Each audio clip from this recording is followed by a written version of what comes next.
Buenos días, muchas gracias Marcela por el contacto, a ti, a tu equipo, a Katy, que han estado organizando obviamente esta videoconferencia por Zoom. Buenos días también a quienes hoy día están acompañándonos. Voy a dividir, Marcela, la presentación en dos patitas. Uno, muy cortito, hablarles de la ley de teletrabajo, que creo que también es relevante porque se aprobó ya en ley hace una semana atrás y también tiene efectos muy importantes en el tema de lo que estamos viviendo. Y la segunda parte, obviamente, hablar de la ley de protección del empleo, porque sé que hay muchas dudas, sé que hay muchas consultas, está pendiente un dictamen de la Dirección del Trabajo que debiera salir en los próximos días también, que va a aclarar varias de las dudas que hoy día existen, para obviamente después dejar los últimos minutos para las preguntas que seguramente van a existir de parte de quienes ya nos están viendo. En primer lugar, ya tenemos vigente desde el 1 de abril pasado la ley 21.220, que es la ley de trabajo a distancia y teletrabajo. Esta es una ley muy esperada, tú lo sabes, a Marcela ahí en la presentación que me hizo le faltó decir que además somos panelistas juntos del programa Sin Corbata de TVN, por lo tanto varias veces hemos estado conversando de la necesidad que a Chile le hacía una ley de teletrabajo. Los demás países, la verdad es que ya este tema lo tienen regulado hace muchísimo tiempo, y en nuestro país no había una regulación clara y sistemática respecto al teletrabajo. El teletrabajo nosotros decimos que tiene varias virtudes. Si uno tuviera que elegir tres virtudes del teletrabajo, es que es un tipo de empleo moderno, porque utiliza las nuevas tecnologías para mejorar la calidad de vida de las personas. Es un tipo de empleo inclusivo, ¿cierto? Que tanto hablamos de la inclusión y a veces tampoco hacemos por la inclusión, y el teletrabajo es un tipo de empleo inclusivo porque permite que personas que tradicionalmente están fuera, están relegadas del mundo del trabajo, puedan incorporarse a él. Estoy pensando en jóvenes, estoy pensando en personas con discapacidad, en adultos mayores, en mujeres, pero al final es un tipo de empleo para todos, pero claramente para ciertos sectores que siempre les cuesta más incorporarse al mundo del trabajo, el teletrabajo es un gran aporte. Y en tercer lugar, es un tipo de empleo sustentable, porque es amigable con el medio ambiente, amigable con la naturaleza, nos ayuda a descontaminar las ciudades, a descongestionar las ciudades. La ley de teletrabajo ya está vigente, es la ley 21.220. ¿Por qué lo menciono? Porque hoy día, a propósito del COVID-19, hay muchos quienes de facto, ¿cierto?, en los hechos han estado teletrabajando, y esta ley lo que viene es dar un marco claro y reglas del juego claras, tanto a trabajadores como a empleadores, respecto de qué se puede hacer y qué no se puede hacer con el teletrabajo. Ya se regula que el teletrabajador puede tener jornada o puede estar excluido de jornada, y si está excluido de jornada, que es lo que la mayoría de los teletrabajadores elige, para no tener que estar sujeto a un horario, poder organizarse durante el día de acuerdo a sus necesidades, siempre en todo caso se va a tener que garantizar un derecho que es inédito en nuestra legislación, es inédito también en la legislación latinoamericana, que es el derecho a la desconexión digital. Se estableció por primera vez un derecho a la desconexión digital que dice relación con que entre una jornada y otra deben haber al menos 12 horas de descanso continuo a favor de los trabajadores. Y por tanto es un derecho súper relevante. Esto lo tienen países ya desarrollados, lo tiene Francia, lo tiene Italia, lo tiene Alemania, y nosotros somos el primer país de Latinoamérica que lo establece. Además, el teletrabajo permite la posibilidad de retrotraer la situación, es decir, si las partes tenían jornada presencial y pasaron a una jornada de teletrabajo, cualquiera de las dos va a poder, con una anticipación de 30 días, notificarle a la otra que quiere volver a la modalidad presencial. El trabajador va a poder hacerlo notificando al empleador, porque resulta que el trabajador se dio cuenta que la modalidad de teletrabajo no le funciona, la logística familiar, la logística operativa, etcétera, pero el empleador también va a poder notificar a ese trabajador que ve que no está haciendo lo bueno que era antes en la empresa, lo productivo, que no está cumpliendo las metas. El empleador también va a poder notificarlo con 30 días de anticipación en lo que es este derecho de retracto. Eso, como a grosso modo, respecto al teletrabajo, quise mencionarlo porque creo que es súper relevante ante la emergencia que estamos viviendo, saber que existe esta herramienta. Respecto de la segunda ley, que es la ley 21.227, ¿cierto?, que es la que nos motiva básicamente esta conversación el día de hoy, es una ley que tiene por objeto, como su nombre lo dice, proteger el empleo. ¿Por qué proteger el empleo? Porque hoy día sabemos que hay muchos trabajadores y muchos empleadores, especialmente pymes, pero no exclusivamente pymes, también empresas medianas, empresas grandes, que hoy día la están pasando mal. Y la están pasando mal porque hoy día, producto de la contingencia del coronavirus, que además, lamentablemente para nuestro país, se arrastra después de varios meses que tuvimos de una baja en la actividad económica, ¿cierto? Producto de los hechos que conocimos después del 18 de octubre. Esto viene a ser obviamente una situación mucho más compleja para muchos empleadores y también para muchos trabajadores. ¿Qué es lo que busca esta ley? Dar un respiro. Dar un respiro durante este periodo, que es un periodo que va a tener que ser transitorio. El coronavirus no va a durar eternamente. Van a ser algunos los meses más complejos de los cuales vamos a tener que hacerle frente. Y obviamente es mucho más fácil hacerle frente con relaciones laborales que puedan permanecer en el tiempo a hacerlo con relaciones laborales que se hayan terminado.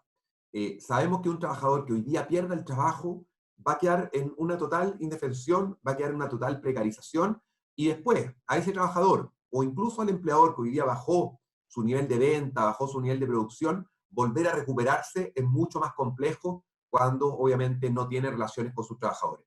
¿Qué es lo que hace la ley? Es dar un respiro. Es dar un respiro a los trabajadores y a los empleadores, de decirles, oiga, usted puede suspender la relación laboral durante un determinado periodo. Durante ese periodo el trabajador va a mantener firme su contrato de trabajo, es decir, no va a perder su empleo, lo cual obviamente es una tremenda ventaja en estos tiempos. Y ese trabajador va a poder cobrar su seguro de cesantía tal como lo hubiera podido cobrar si hubiera sido finiquitado. Esa es la principal ventaja, que se gatilla el cobro del seguro de cesantía sin haber sido despedido. Seguro de cesantía al cual además el Estado, Marcela y a todos quienes nos están acompañando, le está inyectando 2.000 millones de dólares al Fondo de Cesantía Solidario. Porque lo que no queremos es que trabajadores que hoy día no tengan fondos en sus cuentas individuales queden fuera de este beneficio. Y por eso que es tan importante que este proyecto permite, por una parte, suspender la relación laboral, en que los trabajadores van a poder cobrar su seguro de cesantía, que como ustedes saben, además es decreciente. El primer mes es un 70% de la remuneración imponible, el segundo mes baja un 55%, el tercer mes un 45%, y así va bajando de manera progresiva hasta llegar al sexto mes a un 30%.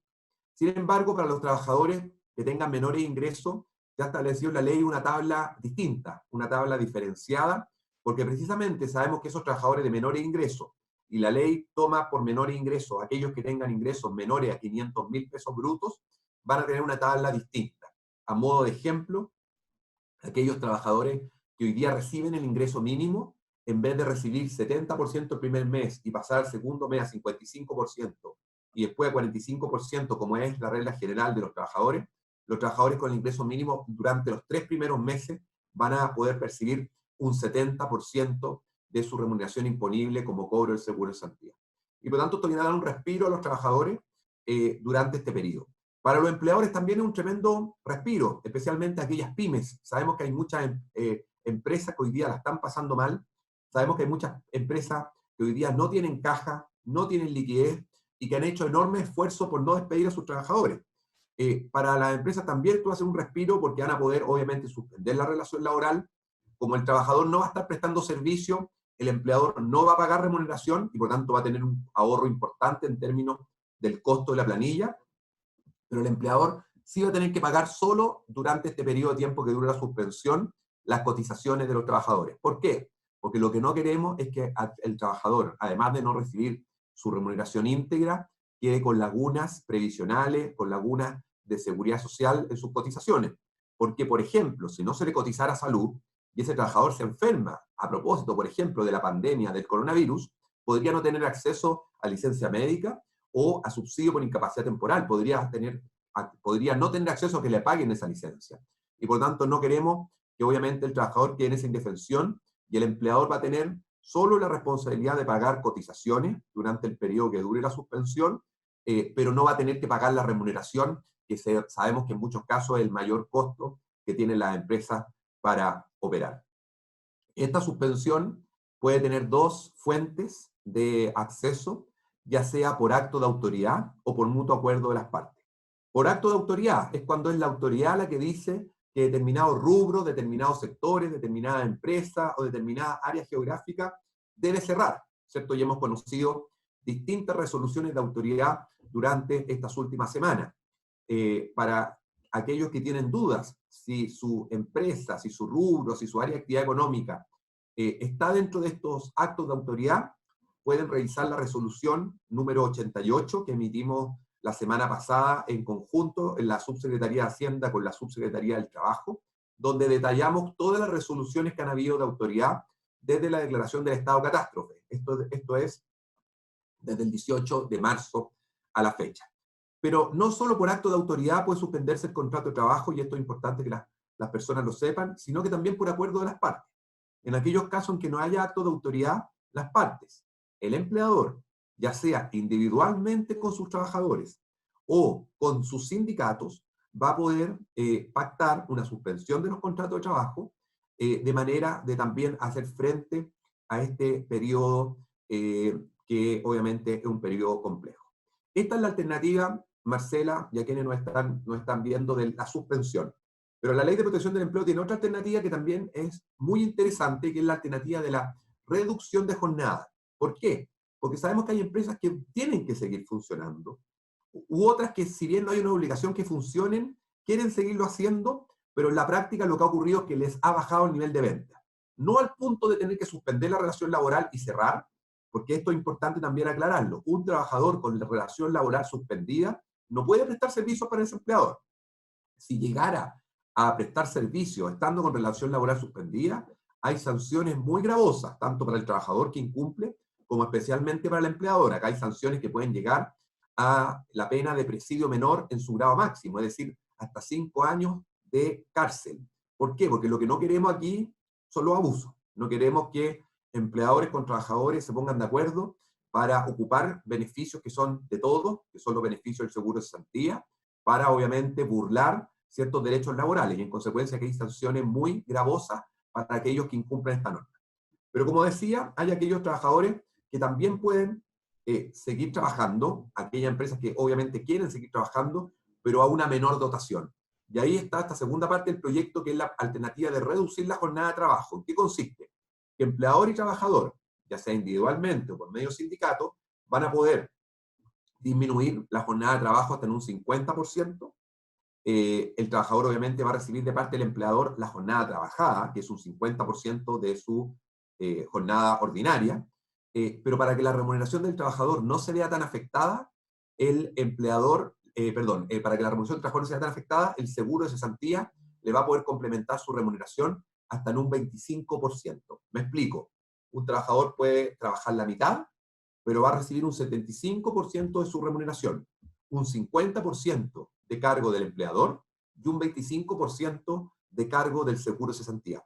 Esto también es una muy buena alternativa, esta reducción de jornada, precisamente en aquellas empresas en que en primer lugar hayan disminuido su nivel de venta, que ya no necesiten tener el 100% de su dotación, o a veces no solo por el nivel de venta, sino que por razones sanitarias, para mantener, por ejemplo, el distanciamiento social, que puedan hacer turnos y que, por ejemplo, a su dotación del 100% de trabajadores le digan que el 50% concurra en las mañanas, el 50% en la tarde, u otra alternativa. Y por lo tanto, eso también puede significar una reducción de costos, y el trabajador va a recibir su salario por el tiempo trabajado, pero además un complemento de cargo del seguro de cesantía de hasta un 25%.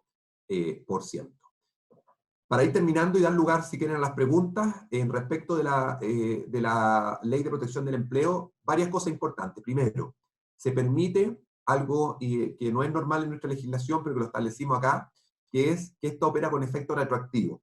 Y opera con efecto retroactivo a partir del 18 de marzo pasado, que es la declaración del estado de catástrofe.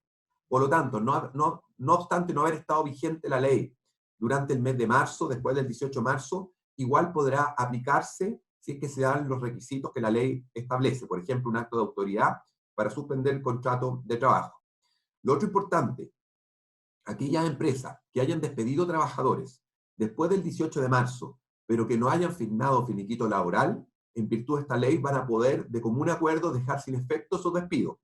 Y al dejar sin efecto esos despidos, los trabajadores van a poder, obviamente, recuperar su fuente de trabajo, lo cual es muy relevante, y los empleadores, obviamente, mantener a ese trabajador en la planilla.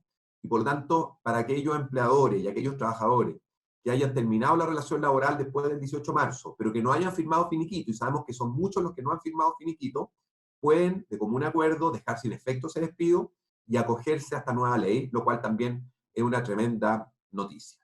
Y finalmente, solo señalar que esta ley permite, obviamente, que se apliquen las causales de despido, sin embargo, prohíbe la causal de despido de fuerza mayor a causa del coronavirus. Lo que no queremos es que se aproveche la contingencia del coronavirus para despedir trabajadores sin derecho a indemnización. Todos sabemos que la causal de caso fortuito, fuerza mayor, es una causal que no da derecho a indemnización y por tanto la ley, haciéndose cargo además de lo que la Dirección del Trabajo ya había señalado, la ley prohíbe los despidos por fuerza mayor a causa o con ocasión del coronavirus. Muchas gracias, Fernando. Estupendo, muchas gracias. Voy a dejar a Katy Miller, que te va a hacer las preguntas que han ido formulando en el Zoom y las que nos habían mandado previamente. Muchísimas gracias, Fernando. Y bueno, hemos recibido muchas preguntas, tanto previas como ahora en el momento, así que voy a tratar de hacer una pequeña selección y también quiero dejar tranquilos a los participantes que los que no se alcancen a contestar ahora, los vamos a recoger y los vamos a tratar de contestar en un documento que publicaremos después en un sitio de acción. Entonces, voy a empezar con una que me parece como más bien interesante, que tiene que ver con el efecto retroactivo. A ver, ahí está. En caso de suspensión por acto de autoridad, en caso que el empleador haya pagado la remuneración a modo de beneficio, completa o entera, sin que se haya prestado el servicio, el trabajador pueda acceder de igual modo al seguro como retroactivamente. Yo creo que es una pregunta que muchos tienen, porque empezaron pagando. Y... Es una buena pregunta. Yo voy a esperar tener aquí todas las respuestas, porque aquí hay muchos temas que no están marcados. Una de las dudas que ha surgido durante estos días es si los empleadores pueden complementar aquella parte de la remuneración del trabajador que no cubre el seguro de cesantía. Es decir, sabemos que el seguro de cesantía cubre el primer mes un 70% de la remuneración. Muchos empleadores han preguntado, ¿yo puedo, de voluntad propia, complementar a mi trabajador ese 30% o parte de ese 30% que hoy día la ley no cubre? La verdad es que la ley no lo señala expresamente. Yo soy de la opinión, y esta es una opinión mía por haber participado de la historia de la discusión de la ley, que el interés del legislador fue permitirlo, y por lo tanto que no habría impedimento en que se haga. Pero aquí hay que tener presente un argumento, que siempre que se haga, nunca puede hacerse como una medida de burlar la ley. ¿Qué quiero decir? Que empleador y trabajador se pongan de acuerdo, el empleador diga al trabajador, apliquemos esta medida de reducción, por ejemplo, de jornada, yo te voy a pagar X, y el resto te lo pague el seguro cesantía, y yo además te voy a dar un beneficio extra para que tu remuneración sea un poquito mayor, y que en el fondo el empleador se ahorre parte de la remuneración utilizando el seguro cesantía. O sea, lo que quiero decir es que esta medida de complementar renta, en principio creemos que sí se puede, siempre que no sea para casos de abuso o de aprovechamiento de la norma. Y por eso que la Dirección del Trabajo va a tener amplias facultades y en la ley se establecen normas bien drásticas para evitar los abusos. En todo caso, nosotros esperamos que la Dirección del Trabajo, que es quien tiene que emitir dictámenes, precisamente para interpretar esta ley, no lo ha sacado el dictamen aún, porque como algunos de ustedes saben, se está tramitando hoy día una ley corta, y aprovecho a responder cortito, hay una ley corta que hoy día estamos tramitando en el Congreso, que ya se aprobó en el Senado la semana pasada, y se debiera ver hoy día o mañana en la Cámara de Diputados, que busca aclarar 2 o 3 aspectos de la Ley de Protección del Empleo. Uno de ellos es, por ejemplo, que los pactos cuando se suscriben, la ley dice, entran en vigencia al mes siguiente suscrito, y estamos modificándolo para que entren en vigencia al mismo día o al día siguiente de suscrito. Y por tanto, una vez que salga esta ley corta, la Dirección del Trabajo va a tener que emitir un dictamen, y dentro de los temas que la Dirección del Trabajo se va a tener que pronunciar es esta consulta. Yo ya di mi opinión a priori, pero evidentemente es una opinión desde el punto de vista de la historia que me parece y del espíritu que tuvo la norma, pero la Dirección del Trabajo va a tener que ser quien en definitiva da la interpretación oficial. Excelente, muchísimas gracias, Fernando. Tengo otra pregunta que tiene que ver con a qué casos aplica la declaración de la autoridad y ese reglamento que mencionaste, el número 88, ¿no es cierto? Se cita, por ejemplo, el caso de los locales que se encuentran dentro de los centros comerciales, los malls. No fueron incluidos, según indica la persona, Javier Delgado, en el decreto del Ministerio de Hacienda. Sin embargo, muchos puestos de trabajo efectivamente se encuentran sin funciones por decisión de los administradores, que es como una segunda derivada. Tendrán que asumir las remuneraciones, en ese caso los empleadores, especialmente si estos deciden no suscribir un pacto de suspensión de contrato. ¿Cómo es la situación? Los malls son un ejemplo, pero hay otros que uno pueda imaginar que son como derivados de una decisión de la autoridad o de un tercero, por así decirlo. Sí, a ver, La resolución número 88 del Ministerio de Hacienda que se emitió la semana pasada, lo que hace es recoger aquellos actos de autoridad oficiales que se decretaron desde el 18 de marzo a la fecha. Y si uno revisa la resolución, son 4, 5, 6 páginas de distintas resoluciones, o que se mencionan distintas resoluciones. Se mencionan las cuarentenas que han existido a lo largo del país, los cordones sanitarios, y otras resoluciones que existieron en comunas específicas, que son actos de autoridad. El tema de los centros comerciales, efectivamente los centros comerciales cerraron. No hay una resolución de autoridad, es decir, no hubo una resolución, en ese caso del Ministerio de Economía, que tuvo las conversaciones con los centros comerciales, de decir, oiga, acá hay una resolución que yo los obligo a cerrar. Entiendo que fue más bien parte de una conversación y parte de un compromiso que tuvieron los centros comerciales precisamente por la situación que estaban viviendo.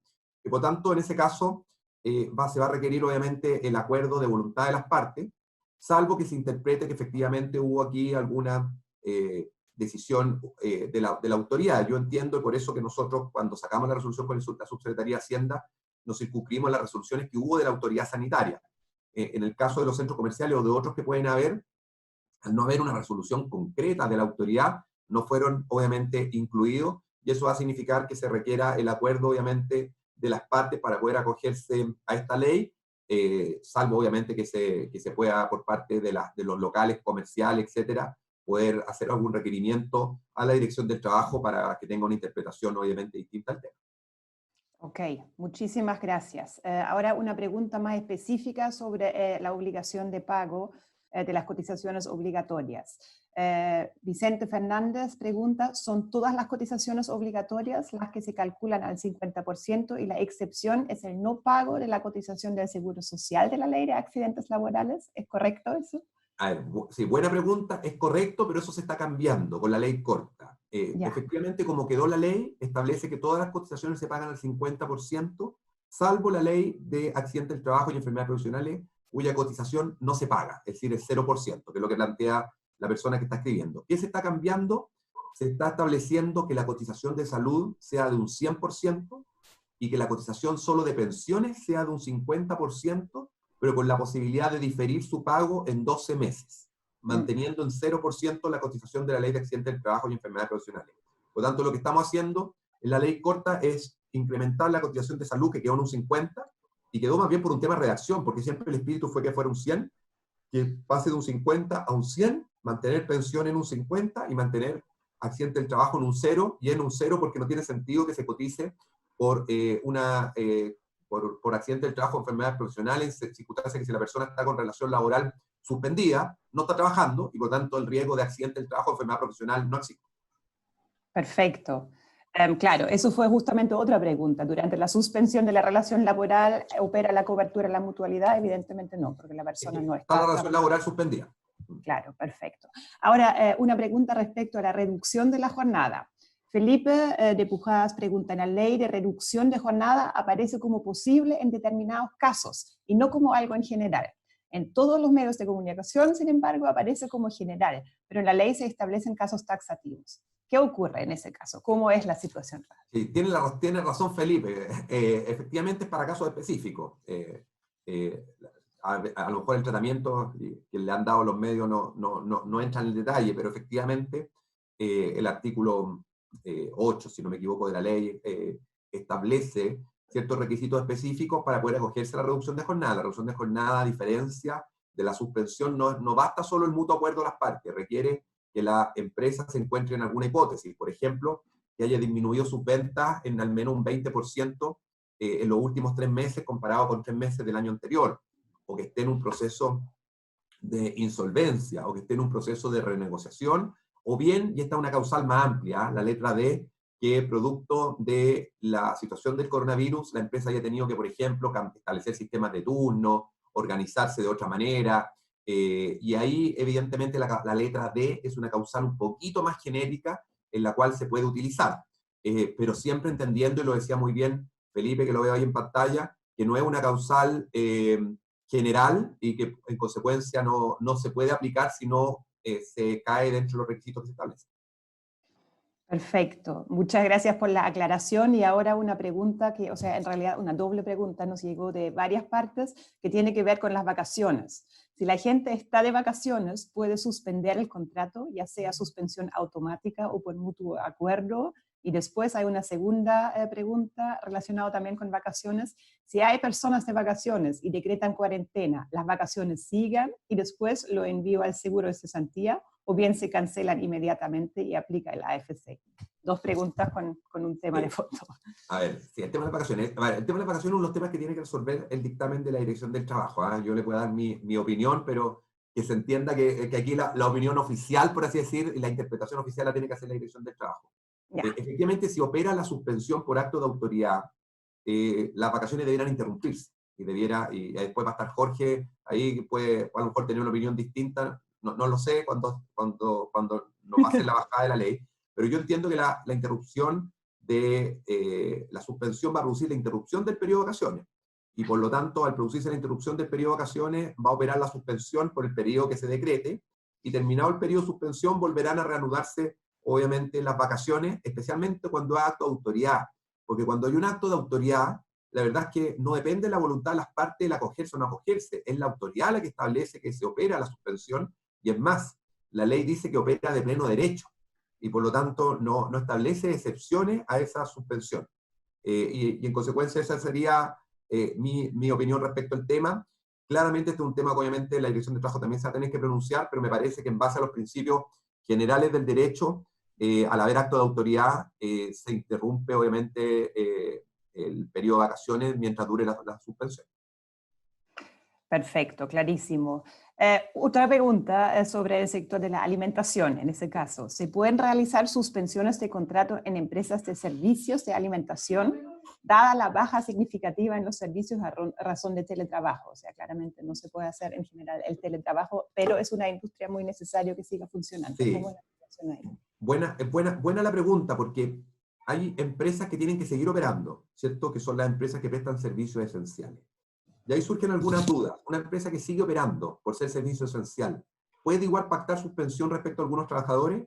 La respuesta es sí, puede hacerlo. Porque entendemos que hay áreas de la empresa que no necesariamente requieren tener todos los trabajadores. Hay áreas administrativas que a lo mejor pueden no seguir operando, y por lo tanto, una empresa que tenga la obligación de seguir operando, y por eso que lo menciono, porque la empresa de alimentos, que son unos rubros de distribución estratégico que se han señalado que tienen que seguir operando, esa empresa podría pactar respecto a algunos trabajadores suspensión. ¿Qué dice la ley además? Ojo, se puede pactar suspensión, pero se puede igual tener trabajadores teletrabajando, y por lo tanto aquellas empresas que puedan seguir teletrabajando, lo ideal es que lo hagan. Aquella persona, aquel trabajador que teletrabaja, no puede sujetarse al pacto de suspensión, porque ese trabajador está trabajando, y por lo tanto, al estar trabajando, se le va a tener que pagar su remuneración completa, y obviamente no se va a acoger al pacto.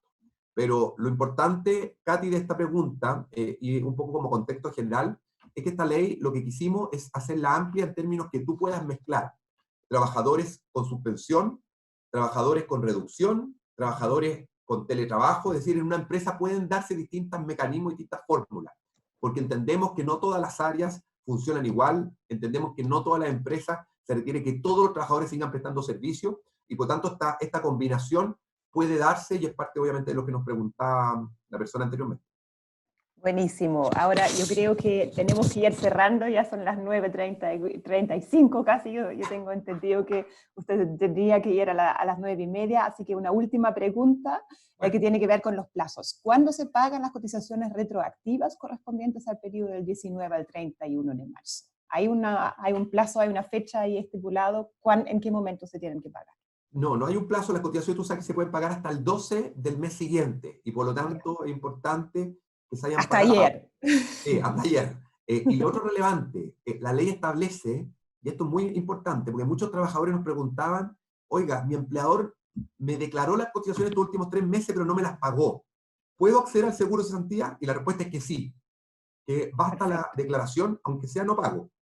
Obviamente el empleador va a tener que pagarla, y por eso establece un plazo. En el caso de las cotizaciones de pensiones, se establece un plazo de hasta 12 meses posteriores para poder diferir el pago. Pero es importante que para el trabajador, el hecho de que el empleador no haya pagado formalmente la cotización no le impide acceder en la medida en que obviamente que hayan sido declaradas. Y esos son los plazos que se tienen para el pago de la cotización. Buenísimo. Muchas gracias, Fernando. Muchas gracias también a todos los que han hecho preguntas. Yo sé que no hemos alcanzado a abordarlos todos, pero tenemos una segunda presentación con Jorge Arredondo de AZ, que también nos va a ayudar a aclarar algunos puntos. Y los demás yo confío y espero que los podemos aclarar y después publicarlo en nuestra página web. Así que oiga, Katy. Un segundo para agradecerte, Fernando, muy especialmente, y ya nos acompañarás más porque quedan muchas dudas. Sí, yo sé, Marcela, Katy, bueno, muchas gracias a ustedes. Yo sé que se hace corto el tiempo, pero tengo que en unos minutos más partir al Congreso, precisamente porque estamos discutiendo la ley corta, estamos ingresando a más otro proyecto sobre otro tema ahora en las próximas horas. Agradecerle obviamente la invitación, no tengo ninguna duda que ahora Jorge va a poder seguir contestando las preguntas de muy buena manera. Comentarles también que tenemos una página oficial que es www.protecciondelempleo.cl, donde también hay preguntas y respuestas muy frecuentes, así que también pueden encontrar ahí varias de las respuestas que han ido surgiendo, y señalar que también seguramente esta semana o más tardar la próxima, una vez que tengamos la ley corta ya promulgada, se va a emitir el dictamen de la Dirección del Trabajo, que busca también dar respuesta de manera más oficial a estas consultas que han ido surgiendo, así que obviamente también dejar ese antecedente sobre la mesa, y una vez más agradecerles la invitación, y disculparme por el poco tiempo, pero ustedes saben cómo es esto, y vamos a estar en contacto, y cualquier cosa que requieran a su disposición. Un abrazo.